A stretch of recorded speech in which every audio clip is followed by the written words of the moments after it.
Contact Entreprise vous présente Libreco.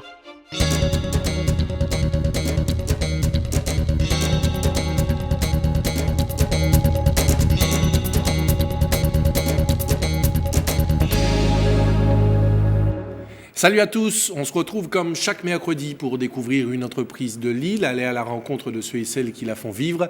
Voici donc le sommaire de ce soir. Une entreprise spécialisée dans l'agencement, Créa, intervient dans les bureaux, les maisons et les commerces, une activité qui nécessite une certaine expertise, nous le verrons. Dans ce secteur, le mélange des talents et des compétences permet d'aboutir à des résultats parfaits. La forte implication de l'équipe n'est pas négligeable. De petites figurines de Noël à la mode martiniquaise, ces fameux santons en argile sont confectionnés par une jeune chef d'entreprise qui a décidé de mettre son art au service de la tradition. C'est le bon plan de la semaine. Sans oublier nos chiffres et données économiques de Lille. Vous êtes prêts? Nous aussi. Libreco, c'est parti. C'est une société qui donne vie aux bureaux, magasins, maisons et autres commerces. En clair, Créa habille l'intérieur une fois que les bâtiments et les murs sont sortis de terre. Vous allez voir comment l'agencement d'un local nécessite une certaine expertise, dirons-nous. Démonstration avec Marion Bois, François Ouigit et Gaël Dufief.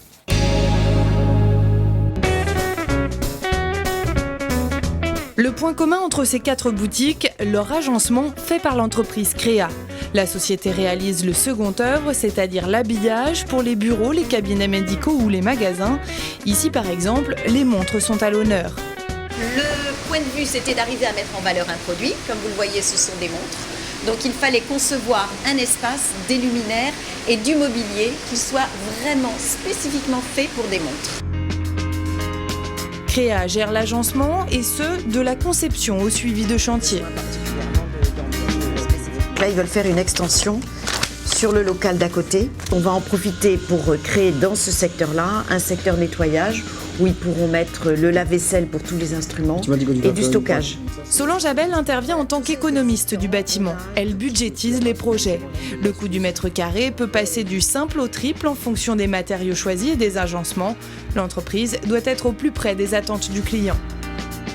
Donc ces besoins sont primordiaux, mais il faut ensuite les faire entrer dans un cadre législatif, dans un cadre technique, dans un cadre de fonctionnement qui puisse convenir aussi bien à lui que à ses employés et qu'à la législation qui va venir ensuite contrôler si les choses sont conformes. En effet, la réglementation propre à chaque activité doit être respectée. Michel Rizal, chef de chantier, veille notamment sur l'aspect sécurité. Vous avez bien mis une porte coupe-feu parce que là c'est le local de destruction. Même les boutiques qui ont l'air anodins, il y a quand même des règles de sécurité à faire respecter. Des fois, nous on fait des boutiques où on a tous les lots, même si c'est pas, on a des sous-traitants qui font les lots. On est obligé de respecter pour savoir s'ils ont respecté tous les normes de sécurité. Répondre aux besoins du client, à la législation, mais aussi aux franchiseurs. Pour les magasins en franchise, le cahier des charges est strict. L'image de marque doit être respectée. Les plans sont alors dessinés en métropole. C'est à l'architecte d'intérieur de les adapter à la réalité.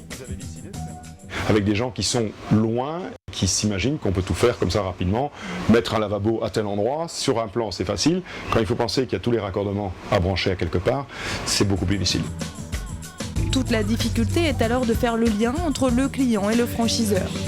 C'est de trouver des solutions, on dit bon ce produit-là est un peu cher, on peut mettre un autre produit, ou on peut trouver telle solution technique plutôt que de faire un habillage qui coûte très cher, de faire juste un placo qui va cacher un poteau de manière à dire ok on l'a caché, il n'est plus dans le bâtiment, mais il n'a pas coûté cher et c'est un peu ce que demande le client, enfin le franchiseur. Le budget, la question centrale du secteur.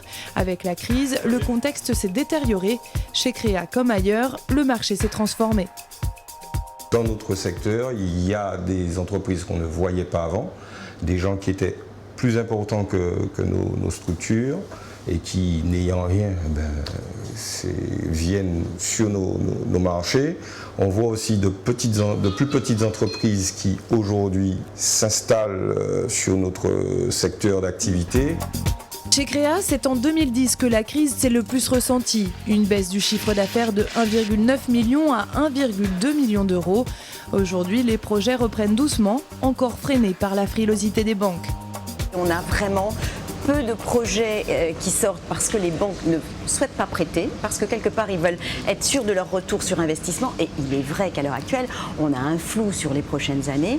Et ce phénomène-là, le phénomène de non-circulation de l'argent, à mon avis, ralentit énormément l'économie. Pour passer la crise, la société a dû se séparer de 4 employés. La reprise, quant à elle, n'est pas envisagée avant 2013. Et nous sommes de retour en plateau avec Madame Solange Abel qui nous a rejoint. Bonsoir Madame Abel. Bonsoir. Et merci d'être avec nous. Vous êtes donc la gérante de la société. Alors, pour qu'on précise les choses, vous intervenez sur plusieurs champs, je crois. Lesquels précisément ? Alors, si vous voulez, comme vous l'avez bien dit dans le reportage, notre principal champ d'activité, évidemment, c'est ce qu'on appelle l'agencement d'intérieur.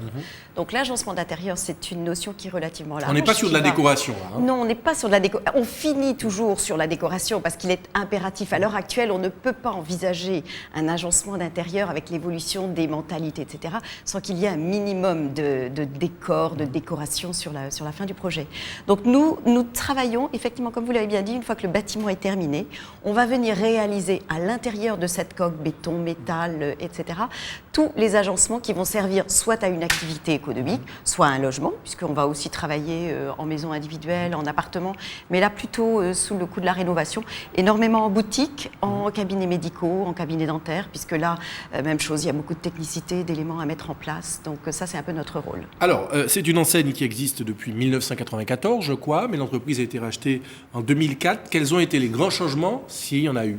Alors, écoutez, le changement principal, je pense que c'était surtout une informatisation générale de tous nos systèmes, que ce soit la partie administrative, qui était quelque peu informatisée, mais pas vraiment à l'échelle de tous les salariés, et puis surtout toute l'informatisation de la partie production de chantier. Donc la réalisation des devis, la réalisation des approvisionnements sur chantier, la gestion des stocks, des produits, etc. Tout ça, ça a été une grosse évolution. Et on a également fait évoluer une partie de fabrication interne en atelier. Précédemment, tout ce que fabriquait Créa était surtout de la mise en œuvre sur le terrain, sur le chantier, donc sur le local à agencer. Nous avons rajouté une petite entité menuiserie. Ce n'est vraiment pas une menuiserie de production, mais qui permet de faire tous ces ajustements dont on a besoin en général. Tout simplement, vous avez des portes à poser et puis il s'avère qu'il y a une porte qui ne convient pas parce que vous avez une poutre, il faut la baisser, il faut la couper. Donc, tous ces petits agencements-là... Quelques apports non négligeables, en tout cas. Voilà, qui sont non négligeables, absolument. Alors, dans le reportage, l'un des intervenants évoque l'arrivée de nouvelles entreprises sur ce marché. Comment vous gérez justement l'arrivée de ces concurrents ? Alors, effectivement, cette personne que je connais bien également... je crois qu'il y a deux choses qu'il faut distinguer. D'abord, il y a l'entreprise vraiment de seconde œuvre qui va avoir une équipe relativement étoffée, qui va avoir une équipe aussi administrative avec des capacités. Et il y a les équipes qui sont un peu des fausses équipes. Vous avez quelqu'un qui vient, qui dit qu'il a ses capacités et qui en fait ne va faire travailler que des sous-traitants, qu'il va plus ou moins payer comme ça l'arrange.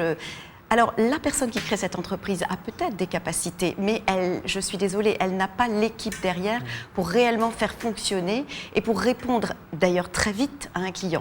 L'avantage d'une société comme celle de M. Guilloul, comme la nôtre, comme d'autres, nous sommes quand même quelques-uns, c'est de pouvoir répondre dans un temps finalement très court à une demande du client, à un changement, à une adaptation sur le terrain.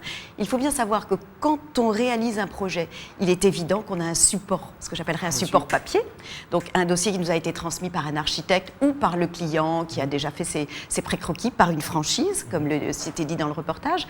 Maintenant, quand on est dans la réalité de l'exécution sur le terrain, il y a en permanence des ajustements à faire, des décisions à prendre. Si vous n'êtes pas sur le terrain, derrière vos propres employés, que vos propres employés vous connaissent suffisamment pour faire remonter ces informations de façon claire, de façon cohérente, de façon qui est générée dans l'ensemble de l'activité de l'entreprise, à ce moment-là, on ne va pas avoir cette capacité de réagir vite. On a bien compris qu'il y a quelques professionnels sérieux sur la place quand même. Oui.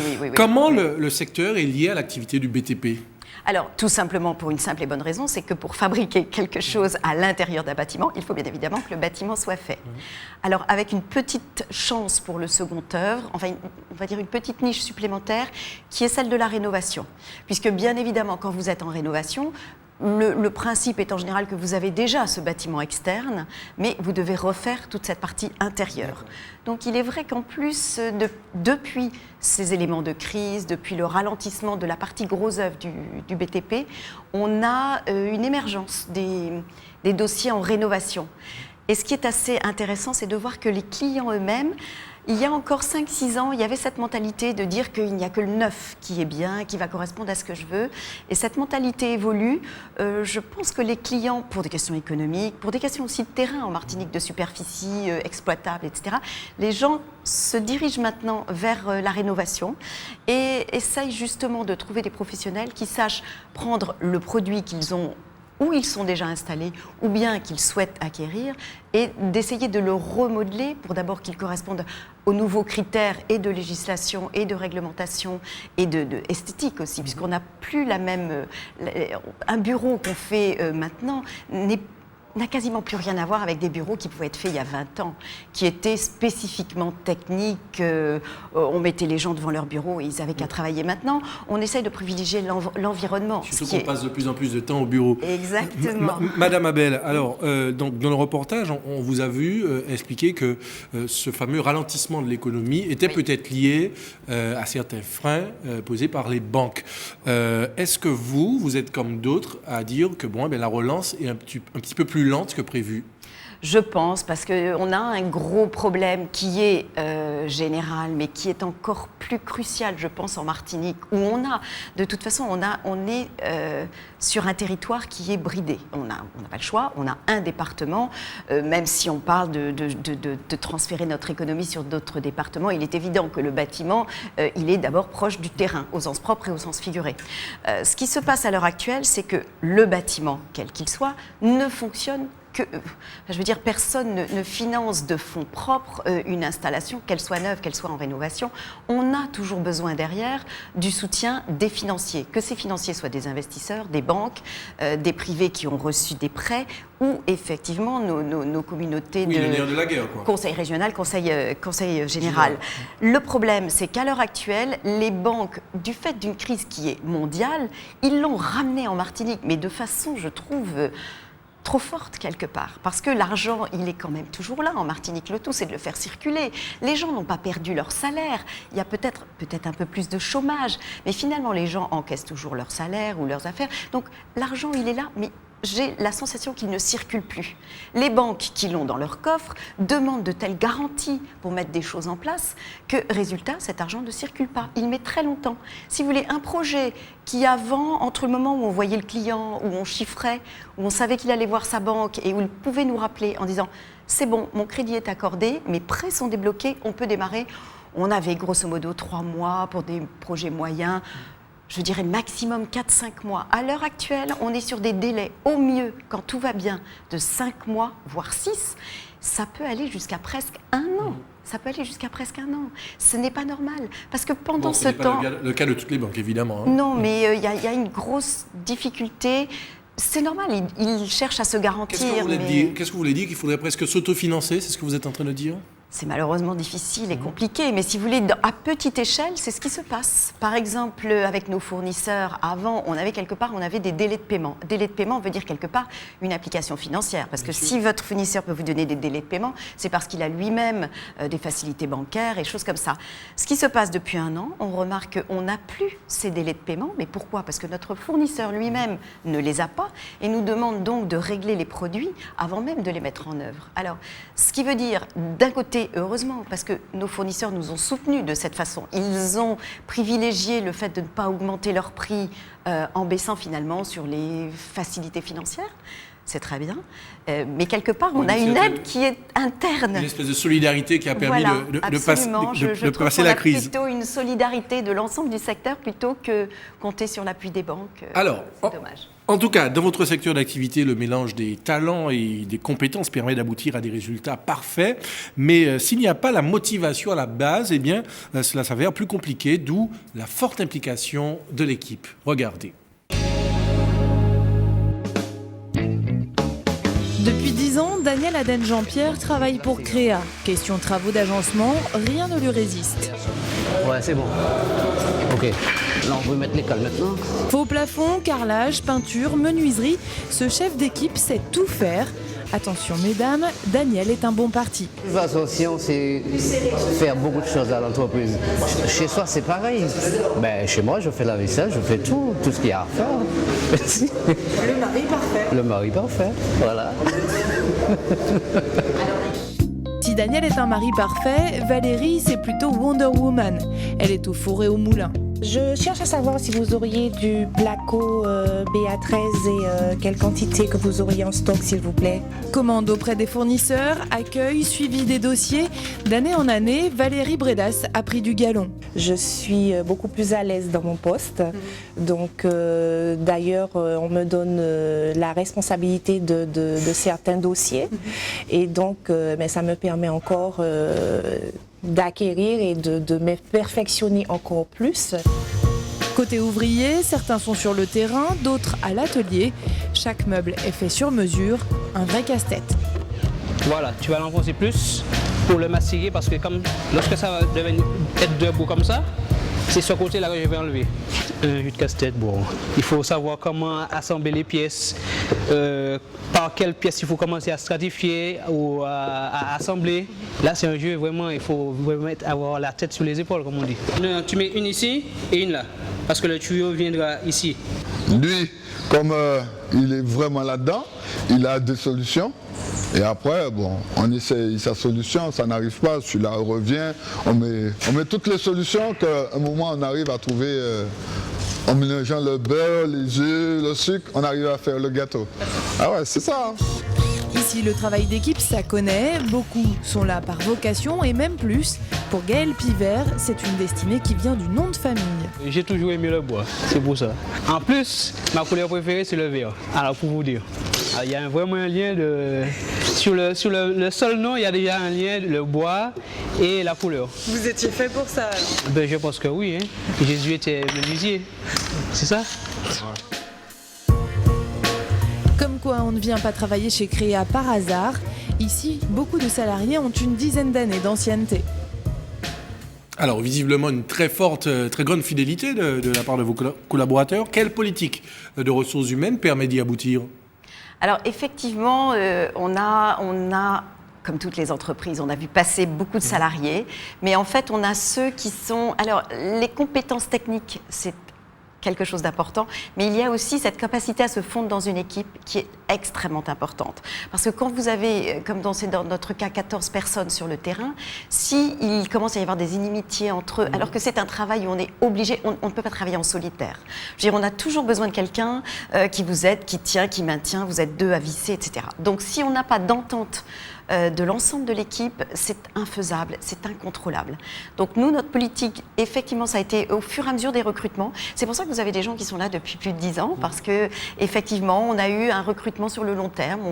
Régulièrement, on a des gens qui viennent soit en stage, qui viennent compléter un peu l'équipe sur des renforcements au moment où on a des chantiers plus importants. Et en fait, on va de fait, en interrogeant les salariés qui sont déjà là, dire est-ce que vous êtes bien entendu avec lui? Est-ce qu'il participe bien? Est-ce que vous pensez qu'on a matière à pouvoir donc l'engager?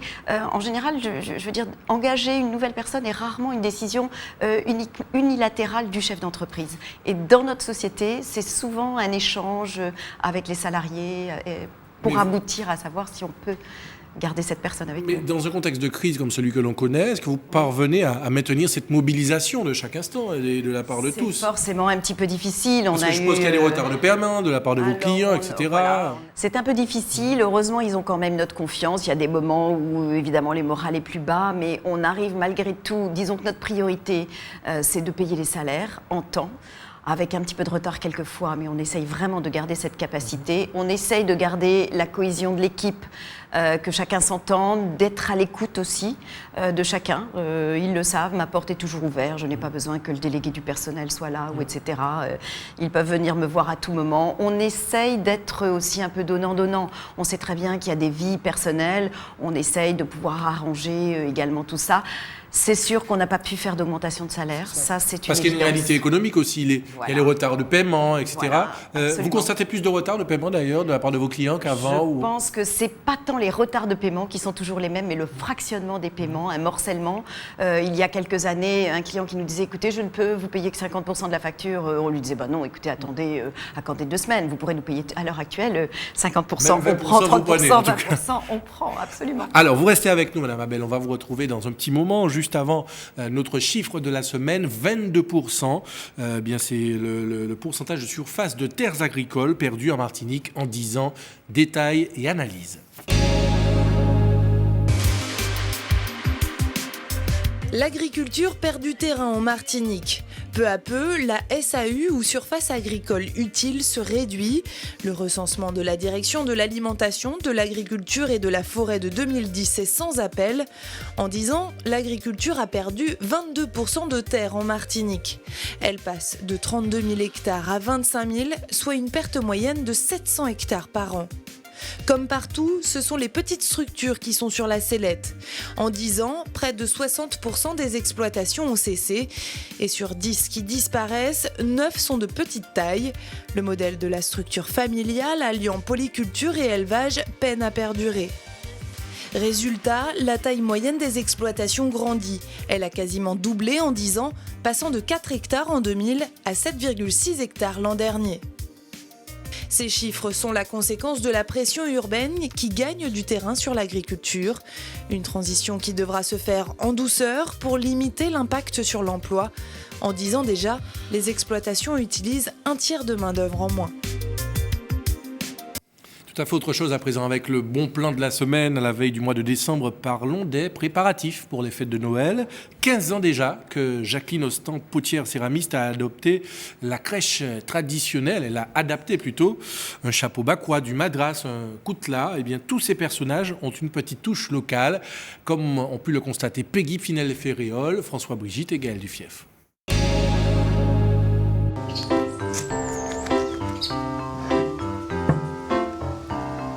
De l'argile pour la matière première, des moules en plâtre, de la barbotine pour lier le tout, sous les doigts expérimentés de Jacqueline Ostan, tous ces éléments vont donner vie à de petits objets très demandés en cette fin d'année. Une fois démoulé, dans l'objet, il y a toujours des imperfections, des petites choses à rectifier avant de laisser sécher. Donc c'est pourquoi il faut toujours donner une petite finition. Chaque personnage est fait à la main. En prévision des fêtes, près de 30 pièces sont fabriquées par jour, et ce, depuis le mois d'août dernier. Un véritable succès, parti de constat. J'avais visité une fois une exposition en province, en métropole, et ils font des santons de province, comme on appelle, de la Bretagne également. Et puis je me suis dit un jour, pourquoi pas nos santons à nous, qui nous ressemblent un petit peu. Une Vierge Marie la tête nouée de madras, un Joseph avec son chapeau bakwa ou encore des rois mages agriculteurs ou pêcheurs. Grâce à cette touche locale sur un produit de base, Jacqueline Ostan a su tirer son épingle du jeu dans le secteur de la poterie en forte régression. Le mois de décembre est donc le plus important côté production, mais surtout côté vente. Les santons représentent 70% du chiffre d'affaires du mois. Aujourd'hui, la crèche se compose de 14 personnages, dont la marchande de pistaches, le tambouillé, la marchande de sorbet. Et bien d'autres encore, autant de scènes en temps longtemps immortalisées dans l'argile. En fonction des 4 tailles réalisées, le prix de la pièce varie entre 7 et 35 €.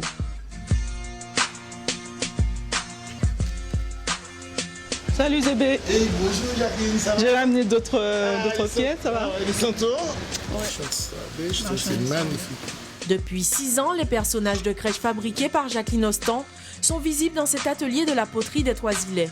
Et les visiteurs ne tarissent pas d'éloges. Regarde le petit Jésus. Au début, elle m'a donné des petits santons comme décor et les gens trouvaient que c'est vraiment original. J'ai une clientèle, vous allez voir, tout de novembre à décembre qui viennent acheter. Ça, c'est connu. Depuis 6 ans, j'ai une clientèle qui vient spécialement. En 15 ans d'activité, le portefeuille client s'est étoffé. Des particuliers, mais aussi des associations ou encore des paroisses de l'île. Une clientèle en demande constante. Chaque année, j'essaye d'améliorer, aussi d'apporter d'autres sujets, d'autres personnages. Ce sont les clients qui me proposent, qui me demandent justement de créer tel ou tel personnage que je n'ai pas encore réalisé. Pour la suite, Jacqueline Ostan souhaite ouvrir son propre point de vente, un lieu où elle pourra exposer l'ensemble de sa production de Santon, mais également ses autres créations. Cadeau peut-être pour les fêtes de fin d'année. Madame Abel, visiblement, vous étiez fascinée. Hein? Ah oui, moi je trouve ça toujours merveilleux, cette universalité finalement de la religion. Et au fond, Jésus, la crèche, tout ça, c'est de nulle part et c'est de partout. Donc cette idée de ramener, comme les santons de Provence en Provence, je trouve ça merveilleux. Bon, très bien. Alors avant de conclure vos projets de développement, peut-être pour votre société, s'il y en a, les perspectives? Mais écoutez, les perspectives, je pense que 2010 a vu un petit peu 2010 a été très difficile, ça a été vraiment l'année la plus compliquée. 2011, on a un léger redressement, on arrive, disons, à venir à l'étal, à tenir les choses. Je pense que 2012... sera encore un peu difficile, mais malgré tout mieux que 2011, et je pense qu'on sortira réellement de la crise 2013-2014, sachant que nous, en Martinique, on a en plus cette perspective politique qui malheureusement crée un petit peu une difficulté supplémentaire. Hein. Celle de l'Assemblée unique. Voilà, mais je pense qu'il y a matière. La Martinique a besoin de construire, a besoin en permanence de rénover, de vendre, de se présenter, de se représenter. Donc je crois qu'il y a vraiment de la place pour cette activité. Bon, mais en tout cas, merci d'être venu échanger avec nous. Vous saluerez tous vos collaborateurs qu'on a vus dans ce reportage. Je salue absolument. Ils savent tous que je les ai emmenés ici avec moi, puisque c'est parce qu'ils sont tous derrière moi que nous arrivons à avancer et à donner des choses qui satisfont nos clients et qui leur font plaisir. Bon, très bien, merci encore en tout cas et à très bientôt. Libreco, c'est quasiment terminé, mais avant, l'actu Contact Entreprise comme chaque semaine. Ce vendredi 2 décembre, au collège Paul Saint-Fort du Robert, des chefs d'entreprise ou responsables de service, tous membres de Contact Entreprise, interviendront auprès des élèves de 4e et de 3e sur le monde de l'entreprise, les différents métiers, les qualités à posséder, les comportements à adopter. C'est le 2e forum au collège Paul Saint-Fort du Robert pour cette année scolaire, après celui du lycée Frantz Fanon de Trinité. Et puis mardi 13 décembre, l'association Femmes Chefs d'entreprise Martinique et Contact Entreprise organisent ensemble une conférence sur le thème « La mer, clé de notre histoire et rivage de notre avenir, le cas de la Martinique », présenté par Christian Buchet de l'Académie de Marine. Monsieur Buchet est directeur du Centre d'études de la mer de l'Institut catholique de Paris, secrétaire général du Comité national de suivi du Grenelle de la mer et membre du comité de veille écologique de la Fondation Nicolas Hulot. Voilà, en espérant que vous avez pris bonne note, Libreco, c'est maintenant terminé. On se retrouve la semaine prochaine, même heure, même chaîne. D'ici là, passez une bonne semaine. À bientôt.